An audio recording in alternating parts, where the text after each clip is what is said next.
Once upon a time, in a peaceful mountain village, lived a young man named Marco.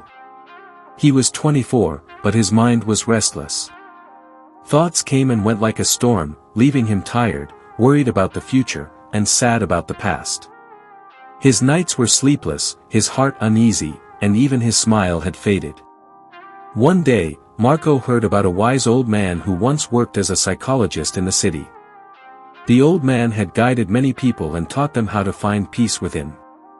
Now retired, he lived quietly in the hills, surrounded by nature, where visitors came to seek his advice. Marco became hopeful, thinking this man might help him. After a long journey, he reached the small village and found the old man sitting calmly on his porch, his eyes closed in meditation.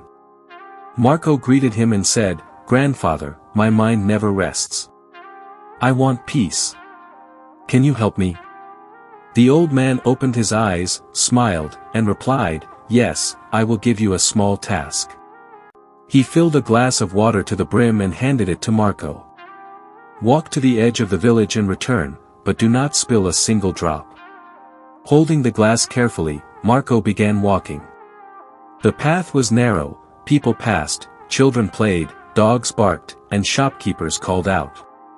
Yet Marco ignored everything, keeping his eyes only on the glass.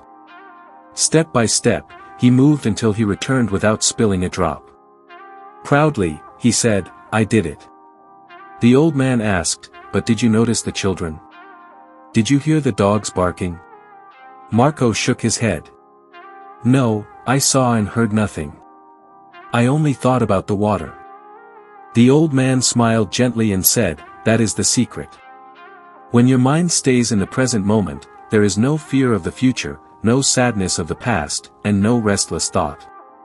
In that moment, you found peace." Marco finally understood. Peace is not found outside, it is already inside us. By living in the present, we quiet the mind and discover calm. From that day, Marco was no longer the same restless young man. He